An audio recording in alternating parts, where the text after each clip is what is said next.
नमस्कार बच्चों।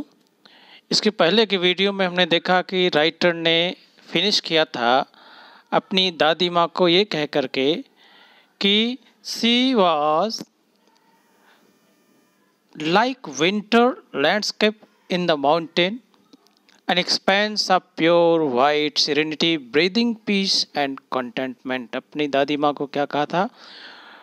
माउंटेन का जो दृश्य है, पर्वतों का दृश्य, मानो जाड़े में जो एक परिदृश्य होता है पर्वतों का, बर्फ से ढका हुआ, ऐसी उसकी दादी दिखती थी। और दादी के लिए एक शब्द इस्तेमाल किया, N expanse of pure white serenity. Expense विस्तार, प्योर वाइट सेरेनिटी शुद्ध सफेद, सेरेनिटी शांति का प्रतीक थी, फैलाव थी, विस्तार थी, मानो वो ब्रीदिंग पीस एंड कंटेंटमेंट, जिनमें शांति और संतुष्टि के भाव दिखते थे, ऐसी थी वो दादी। आइए आज हम शुरू करते हैं। ये जो आज के वीडियो में जो हम बनाएंगे वो इसके आगे कंटिन्यू करते हैं। My grand mother and I were good friends. लेखक बताता है कि माई ग्रैंड मदर यानी मेरी दादी माँ मीन्स ऑथर, लेखक की दादी माँ, and I were good friend. लेखक बताता है कि मेरी दादी माँ और मैं अच्छे दोस्त थे, यानी कि अच्छे संबंध थे दादी और पोते के बीच। पोता मीन्स लेखक। My parents left me with her when they went to live in the city and we were constantly together. हमने आपको बताया था कि पेरेंट पूरी तरह से सेटल नहीं हुए थे तो दादी के साथ उनको गांव में रहने के लिए भेज दिया था, गांव में रहने के लिए छोड़ दिया था। तो ही लेखक बता रहा है कि माई पेरेंट्स लेफ्ट मी, मेरे माता पिता ने मुझे छोड़ दिया था, विद हर, उसके साथ, when they went to live in the city, जब वो शहर में रहने के लिए गए थे, and we were constantly together. जो कॉन्स्टेंटली शब्द आया है, कॉन्स्टेंटली का मतलब लगातार, निरंतर, कंटिन्यूअस। तो लेखक क्या कह रहा है कि हम लोग लगातार एक साथ रहते थे। टुगेदर मीन्स साथ साथ।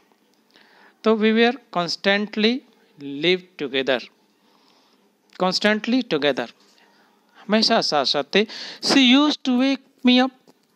यूज टू शब्द आया है, ये जनरली अतीत में किए गए कार्यों के लिए यूज होता है। यूज टू वेक का मतलब जगाया करती थी। She use to wake me up, वो मुझे जगाया करती थी। इन द मॉर्निंग, वो मुझे सुबह जगाया करती थी।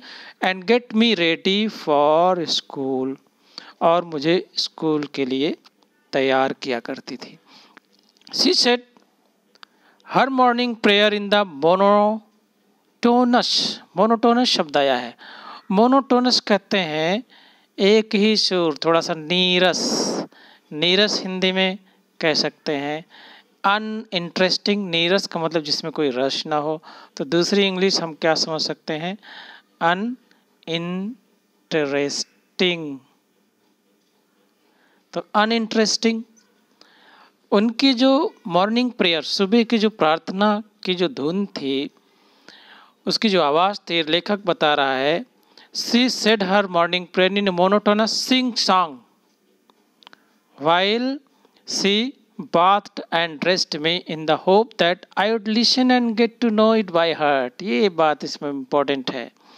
लेखक बता रहा है कि वो अपनी सुबह की प्रार्थना एक नीरस टोन में गाया करती थी। किस समय? while she bathed and dressed me, जब वो मुझे नहाया करती थी, नहलाया करती थी मुझको और मुझे तैयार किया करती थी, वो एक नीरस टोन में, नीरस धुन में सुबह की प्रार्थना गाया करती थी। उनके पीछे, इसके पीछे भी एक कारण था। लेखक आगे बताता है, in the hope that I would listen and get to know it by heart. Know by heart का मतलब होता है मुँह ज़बानी याद करना। वो इस उम्मीद में ये सब काम किया करती थी कि मैं उसे सुनूंगा और मुँह ज़बानी उसको याद कर लूँगा ठीक से। तो लेखक क्या बताता है, फिर से हम लोग देखते हैं। She said her morning prayer in monotonous sing song while bathed and dressed me in the hope that I would listen and get to know it by heart। वो सुबह की प्रार्थना एक नीरस आवाज़ में गाया करती थी उस समय, जब वो मुझे तैयार किया करती थी, नहलाया करती थी, इस उम्मीद के साथ कि मैं उसको सुनूंगा और ठीक से याद कर लूँगा, ये लेखक ने बताया। अब लेखक क्या कहता है, आई लिसन, मैं सुनता था, because I loved her voice, क्योंकि मुझे उनकी आवाज़ पसंद थी। But never bother to learn it, bother का मतलब होता है यहाँ पे चिंता करना, यहाँ पे चिंता करने से भी बेहतर भाव ये निकलेगा, लेकिन मैंने कभी प्रयास नहीं किया, कभी इस बारे में केयर नहीं किया कि इसे याद करना है। तो लेखक बता रहा, आई लिसन, मैंने सुना, because I loved her voice, क्योंकि उनकी आवाज़ पसंद करता था, but never bother to learn it, but never attempted to remember to learn the prayer that his grandmother use to sing, लेकिन वो कभी भी उस प्रार्थना को न याद करने की सीखने का प्रयास किया करता था। Then should fetch my wooden slate, fetch का मतलब ब्रिंग, यहाँ पे ब्रिंग से है, ब्रिंग मीन्स लाना, तब वो कहीं से जल्दी से उनके लिए, लेखक के लिए फेच मीन्स ले आती थी। क्या लाती थी, वुडन स्लेट, लकड़ी की बनी हुई स्लेट, मैंने समरी में भी इसका जिक्र किया है। which she had already washed and plastered with yellow chalk, तब उसके बाद वो लकड़ी के उस स्लेट, जिसको हम तख्ती भी कह सकते हैं, वो लाया करती थी, जिसे which she had already washed, जिसे वो पहले ही साफ कर चुकी होती थी, and plastered, प्लास्टर मतलब हम कह सकते हैं पेंटेड, एक लेयर लगाना, तो पेंटेड कह सकते हैं, coated with yellow chalk means जिसे पीले चाक से वो पहले वो तख्ते को साफ करती थी और पीले चाक से उसे पेंट कर देती थी, साफ करके इस तरह से वो पूरी तरह से तैयारी करती थी अपने पोते की। Yellow chalk, a tiny, tiny means होता है स्मॉल, स्मॉल छोटा, तो एक स्मॉल छोटा सा अर्थन इंक पॉट का भी हमने जिक्र किया, मीन्स मिट्टी के बने हुए स्याही के दवात होते थे, एंड ए रेड पेन, और एक लाल कलम भी होती थी। आइए एक बार फिर जल्दी से इसको देखते हैं। Then she would fetch my wooden slate which she had already washed and plastered with yellow chalk, a tiny earthen ink pot and a red pen, tie them in a bundle and hand it to me, उसने एक ढेर में बांधती थी और मुझे पकड़ा देती थी। फिर वो क्या करता था, लेख बता रहा है कि फिर वो एक लकड़ी की तख्ती मेरे लिए लाती थी, जिसे वो पहले से ही washed and plastered with yellow chalk, जिसे पहले से वो साफ करके पीले रंग की चाक से उसको रंग देती थी। फिर एक छोटी सी मिट्टी की बनी हुई स्याही की दवात, लाल कलम, उन सब को एक बंडल में रख करके, एक ढेर में रख करके मुझे पकड़ा देती थी, हैंड इट टू मी, मुझे दे देती थी। ये लेखक ने कहा।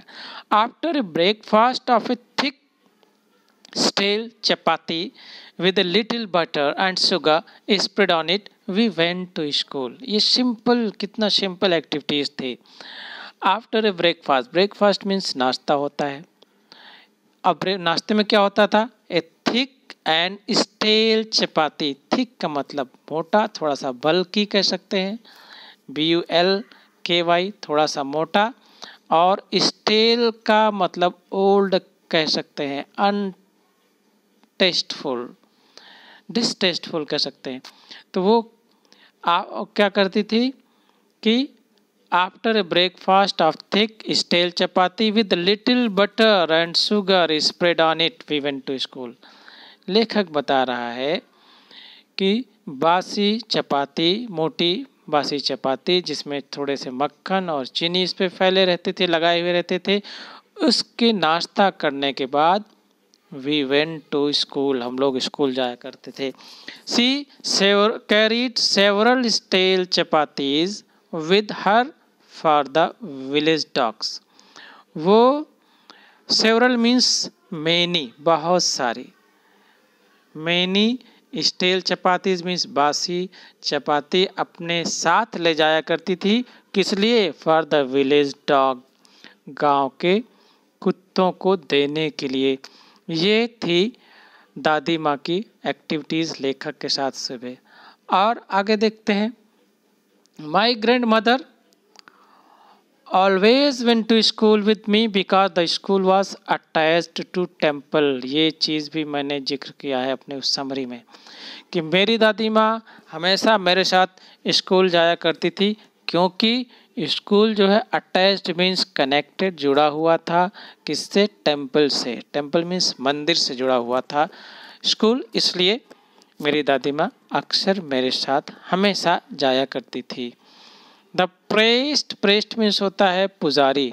Taught us the alphabet, alphabet ABC या आरंभिक जो अक्षर होते हैं, एंड द मॉर्निंग प्रेयर, जो वहाँ के पुजारी होते थे वो मुझे अल्फ़ाबेट सिखाते थे, अल्फ़ाबेट और सुबह की प्रार्थना को सिखाते थे।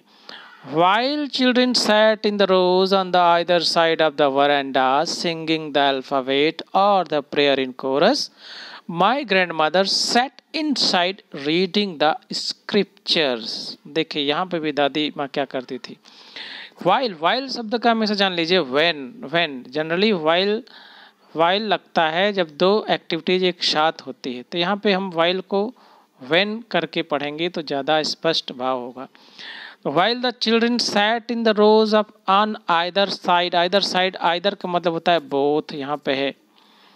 तो जब बरंडा में दोनों साइड बच्चे गाते हुए अल्फ़ाबेट और प्रेयर, प्रार्थना को इन कोरस मीन्स एक साथ गाते हुए दोनों तरफ बरंडा के बैठे रहते थे, उस समय व्हेन इसलिए आया।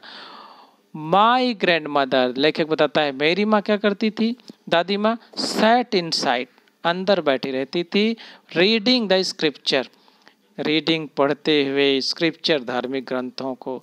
तो जिस समय लेखक बता रहा है जिस समय बच्चे बरंडे में दोनों साइड बैठ करके एक साथ सुबह की प्रार्थना और अल्फ़ाबेट को गाया करते थे, ठीक उस समय मेरी दादी माँ अंदर बैठ करके धार्मिक ग्रंथों को पढ़ा करती थी। This time the village dogs would meet us, when we had both finished, जब हम दोनों समाप्त कर चुके थे, यानी कि इसकी पढ़ाई समाप्त हो जाती थी और उनका स्क्रिप्चर रीडिंग धार्मिक ग्रंथ का, तो we would walk back together, हम लोग एक साथ वापस जाना शुरू कर देते थे स्कूल से। This time village dogs would meet us at the temple door. This time, इस समय क्या होता था, विलेज डॉग्स गांव के कुत्ते जो होते थे टेम्पल मंदिर के दरवाजे पर मुझे मिला करते थे। They followed us to our home growling and fighting with each other. Growling, growl, fight, लड़ाई करना, growl, barking, barking कह सकते हैं, roaring कह सकते हैं, गुर्राते हुए।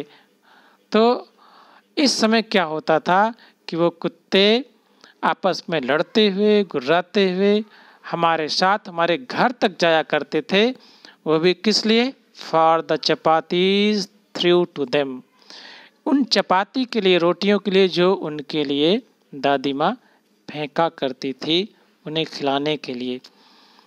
When my parents were comfortably settled in the city, comfortably means पूरी तरह से सुखपूर्वक कह सकते हो, happily, properly, यहाँ पे हम properly कहेंगे, वो ज़्यादा सही रहेगा।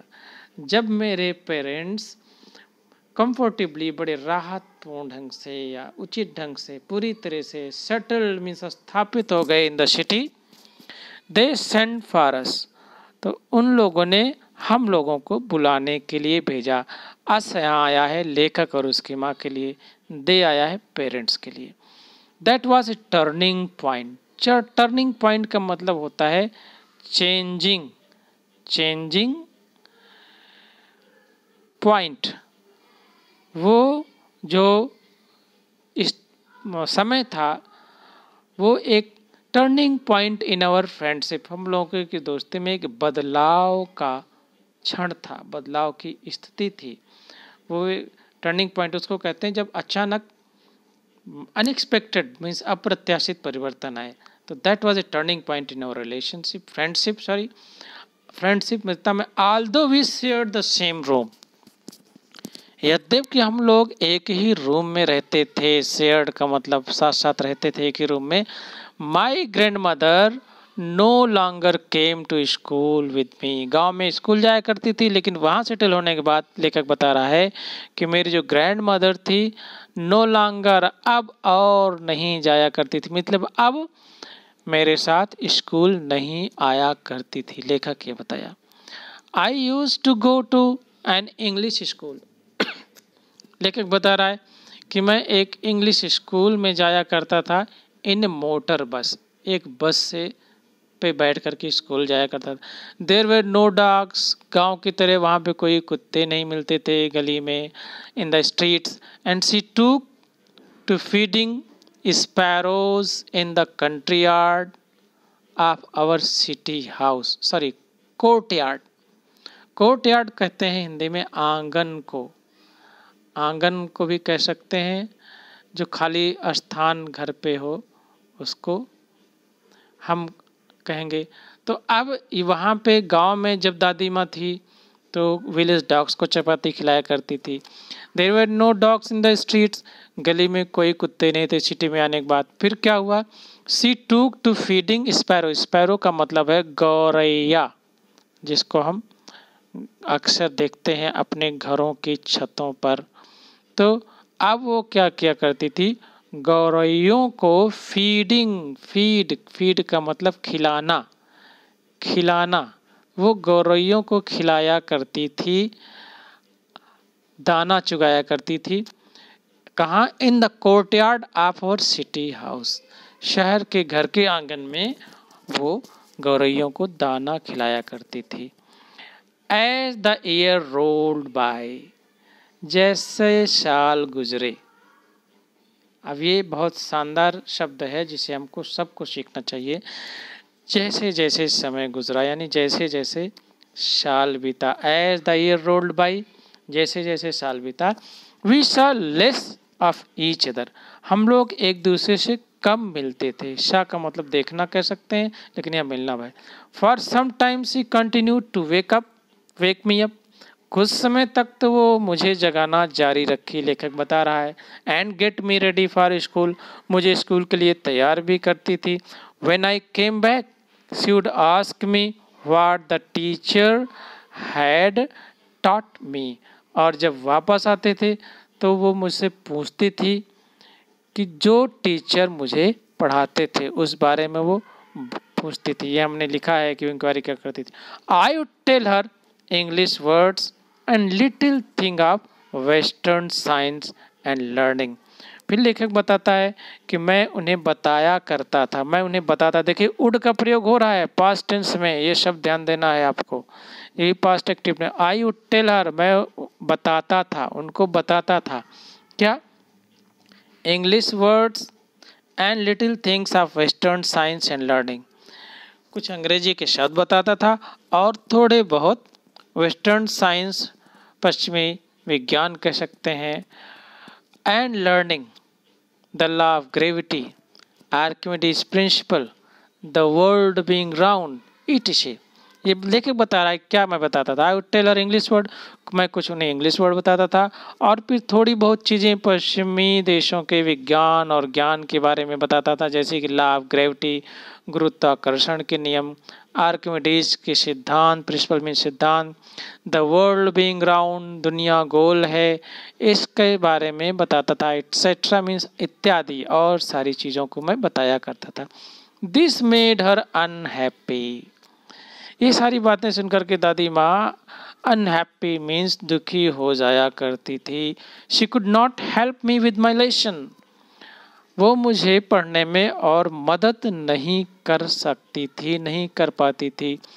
She did not believe in the things they taught in the English school, she did not believe in the things they taught at the school, English school, वे उन चीज़ों में विश्वास नहीं करती थी जो वे लोग यानी टीचर लोग मुझे स्कूल में पढ़ाया करते थे, लेखक बता रहा है। एंड वॉज डिस्ट्रेस्ड, डिस्ट्रेस्ड का मतलब होता है निराश होना, और निराश हो गई थी, किस बात को लेकर के देखते हैं आगे।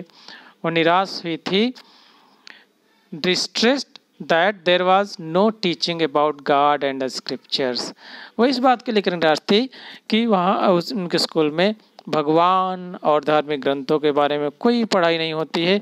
इस चीज़ को लेकर के वो एकदम निराश सी हो जाया करती थी।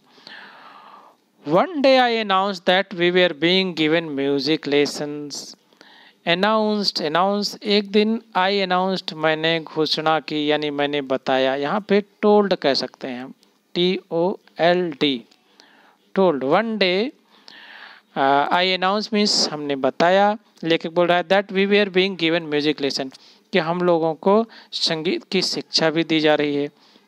शी वॉज वेरी डिस्टर्ब, इस पे क्या हुआ कि वो एकदम डिस्टर्ब हो गई, परेशान हो गई, परप्लेक्स कह सकते हैं, परप्लेक्स्ड एकदम परेशान हो गई वो। और क्यों परेशान हुई आगे लेखक क्लियर करता है, to her music had lewd association, जो ल्यूड शब्द आया है ये डर्टी है, इसका अर्थ है डर्टी ऑब्सीन कह सकते हैं, अश्लील, गंदा। ये ऐसे एसोसिएशंस का मतलब उनके अंदर जो भाव थे म्यूजिक को लेकर के, कि म्यूजिक के जो रिलेशंस होते हैं, इनके जुड़ाव होता है वो गंदे चीज़ों से है। म्यूजिक मीन्स उनके लिए गंदी चीज़ें, अश्लील चीज़ें। It was a monopoly of harlot, monopoly का मतलब होता है एकाधिकार, मीन्स ये मोनोपोली मानती थी म्यूजिक का, किसके एकाधिकार था, किसका, हार्लोट शब्द आया है। हार्लोट की दूसरी इंग्लिश होती है प्रोस्टिट्यूट, प्रोस्टिट्यूट कहते हैं वेश्या शब्द इसके लिए इस्तेमाल होता है हिंदी में। एंड बेगर्स, भिखारियों के लिए। Not mean for gentle folk. आइए सेंटेंस को फिर से देखते हैं। शी वॉज वेरी डिस्टर्ब, वो एकदम परेशान हो गई थी। To her music had lewd associations, उनके लिए संगीत एक बुरे भद्दे चीज़ों से जुड़े हुए मानती थी वो संगीत को। It was the monopoly of harlot and beggars, harlot का माने अर्थ होता है कि ये जो संगीत था इस पर एकाधिकार वो मानती थी, किसका, हार्लोट एंड बेगर्स का, वेश्याओं का और भिखारियों का। And not mean for gentle folk, gentle folk मतलब सभ्य हम लोग कह सकते हैं। वो मानती थी कि ये जो संगीत होता है ये सभ्य लोगों के लिए नहीं है, ऐसा वो मानती थी।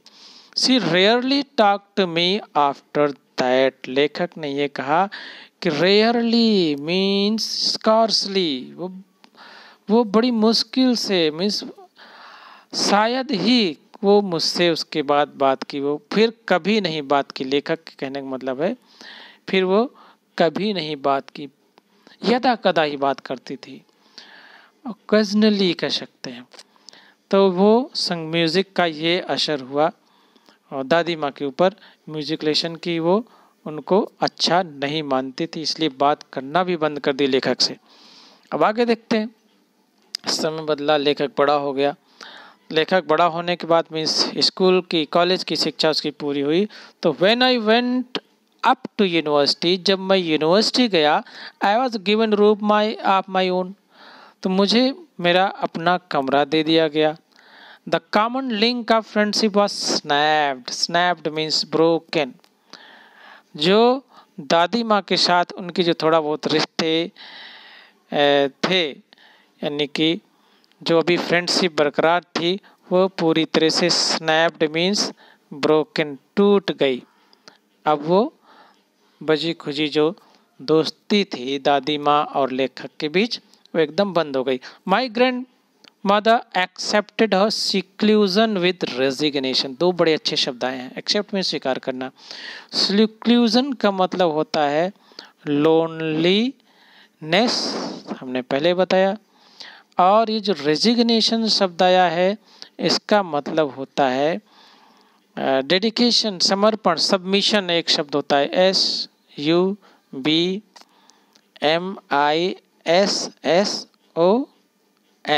सबमिशन का मतलब हम कह सकते हैं समर्पण के भाव से, स्वीकार के भाव से अपने उस एकाकी जीवन को उन्होंने स्वीकार कर लिया, बड़े ही समर्पण के भाव से। She rarely left her spinning wheel, वो कभी कभी बहुत मुश्किल से अपने स्पिनिंग व्हील में, अपने उस सूत काटने वाले चरखे को शायद ही कभी वो छोड़ती थी। टू टॉक टू एनीवन, किसी से बात करने के लिए शायद ही वो कभी बड़ी मुश्किल से अपने उस सूत काटने वाले चरखे को छोड़ती थी। Means she always kept herself busy at spinning wheel, हमेशा वो अपने आप को स्पिनिंग व्हील में बिजी रखती थी। फ्रॉम सनराइज टू सनसेट, सूर्योदय से लेकर के सूर्यास्त तक। She set bye her wheel spinning and reciting prayer, वो अपने उस चरखे के बगल में बैठी रहती थी सूत काटती हुई। एंड रिसाइटिंग प्रेयर्स, और प्रार्थना करती हुई, पूजा करती हुई वो दिन भर सूर्यास्त तक सनराइज से लेकर के बैठी रहती थी। Only in the afternoon, only in the afternoon, ये उनकी रूटीन, एक तरह से हम क्या कह सकते हैं, ये रूटीन है दादी माँ की। कब? जब वो दैनिक चर्या है दादी माँ की, जब वो यूनिवर्सिटी लेवल पे पहुंच गए थे लेखक और अकेले रहने थे। Only in the afternoon she relaxed, relax means feel rest और कंफर्ट, लेजर। केवल दोपहर में वो थोड़ा रिलैक्स होती थी। For a while to feed sparrow, वो भी किस लिए? टू फीड स्पैरो, गौरैयों को चुगाने के लिए, खिलाने के लिए। While she sat in the veranda breaking the bread into the little bits, hundreds of little birds collected round her, creating a veritable bedlam of chirpings. जब वो बरंडे में बैठती थी, breaking bread into the little bits means bread को छोटे छोटे टुकड़ों में तोड़ती थी, तो उस समय क्या होता था? Hundreds of little birds collected round her, सैकड़ों छोटे छोटी चिड़िया उनके आसपास इकट्ठा हो जाया करती थी। Creating a veritable bedlam of chirping, chirping शब्द है यहाँ पे शोर शराबे से, लेकिन चर्पिंग एक शब्द हम कर देंगे समझने के लिए। चर्प, चर्प मीन्स होता है चहचहाना, वेरिटेबल मीन्स क्लियर, रियल शब्द होता है, रियल। बेडलम का मतलब यहाँ पे कमोशन शब्द एक होता है, हंगामा कह सकते हैं, शोर शराबा कह सकते हैं।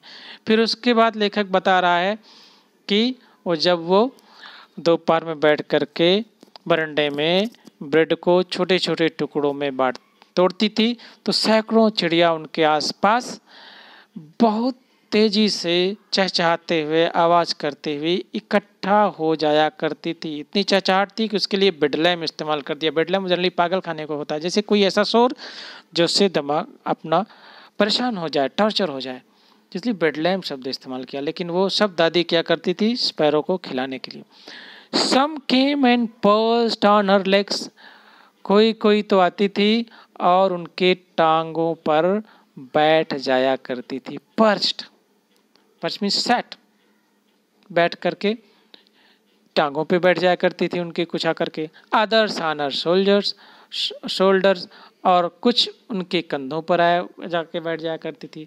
सम even sat on her head, और कुछ तो उनके सर पे भी बैठ जाया करती थी।